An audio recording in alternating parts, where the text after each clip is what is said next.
السلام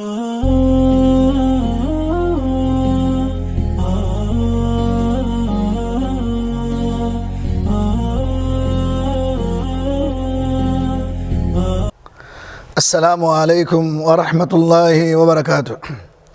الحمدللہ رب العالمین والصلاة والسلام علی اشرف الانبیاء والمرسلین نبینا محمد وآلہ وصحبہ اجمعین۔ معزز سامعین کرام اور ناظرین کرام، آج اس ٹاپک پہ گفتگو کی جا رہی ہے اس مختصر سے وقت میں، وہ ہے دعا مومن کا ہتھیار ہے۔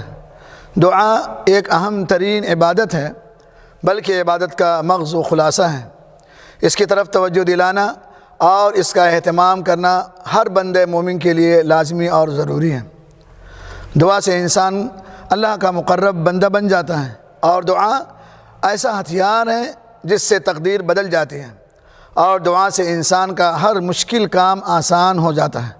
لیکن بڑے افسوس کے ساتھ کہنا یہ پڑ رہا ہے، آج کے اکثر مسلمان اس اہم عبادت سے غافل ہیں، طرح طرح کی بد اعتقادیوں، بد اعمالیوں میں مبتلا ہو گئے ہیں۔ بعض لوگ دعا کو چھوڑ کر جھوٹے عاملوں، دھوکہ باز پیروں کے چکر میں پڑ جاتے ہیں، اور بعض تو یہاں تک کہ اللہ کو چھوڑ کر مخلوق خدا سے، اولیاء و مشائخ اور ان کی قبروں سے استمداد اور استعانت طلب کرتے ہیں، جو کہ کسی طرح کا جواز نہیں ہے۔ لیکن بات تو یہ طے ہے کہ دعا قبول کرنے کی قدرت و طاقت صرف اللہ تعالیٰ ہی کو ہے۔ اللہ رب العالمین نے قرآن شریف میں ارشاد فرمایا، وَمَا النَّصْرُ إِلَّا مِنْ عِنْدِ اللَّهِ إِنَّ اللَّهَ عَزِيزٌ حَكِيمٌ۔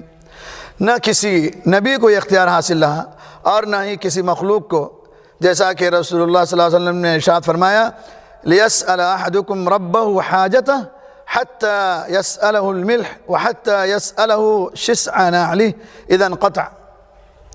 تم میں سے ہر شخص کو چاہیے کہ وہ اپنی تمام حاجتیں اللہ رب العالمین سے مانگے، یہاں تک کہ نمک اور جوتے کا تسمہ بھی اگر ٹوٹ جائے تو اللہ رب العالمین ہی سے طلب کرے اور اللہ رب العالمین ہی سے مانگے۔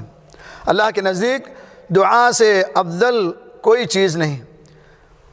دعا سب سے افضل ترین چیز ہے، جس کی فضیلت کا اندازہ اس حدیث سے لگایا جا سکتا ہے، الدعاء ينفع مما نزل ومما لم ينزل فعليكم عباد اللہ، کہ دعا ان مصائب و آلام کے لیے ہے، نفع دیتی ہے جو نازل ہوئی ہیں، اور ان مصائب و آلام کے لیے بھی جو نازل نہیں ہوئی ہیں۔ لہذا ہے اللہ کے بندو، دعا کو لازم پکڑو۔ لہذا اس سے ثابت ہوتا ہے کہ دعا مومن کا ہتھیار ہے۔ دعا کو ہمیں لازم پکڑنا چاہیے، اور صرف اللہ رب العالمین سے مانگنا چاہیے۔ اللہ کے علاوہ کہیں اپنے سر کو نہیں ٹیکنا چاہیے، اور نہ اللہ کے علاوہ کسی سے مدد اور استمداد کرنا چاہیے۔ مانگنا ہے تو صرف اللہ رب العالمین سے مانگا جائے۔ اللہ نے فرمایا، ادعونی استجب لکم، تم مجھے پکارو میں تمہاری دعا کو قبول کرتا ہوں، دعا قبول کروں گا۔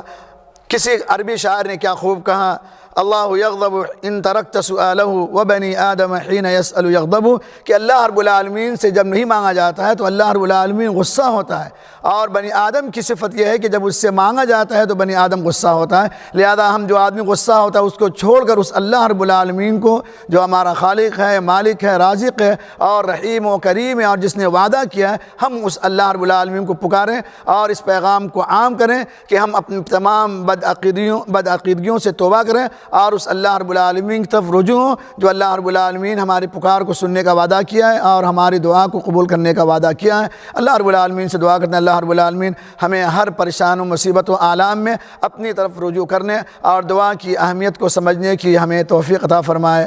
وجزاکم اللہ خیر و احسن الیکم۔ السلام علیکم ورحمۃ اللہ وبرکاتہ۔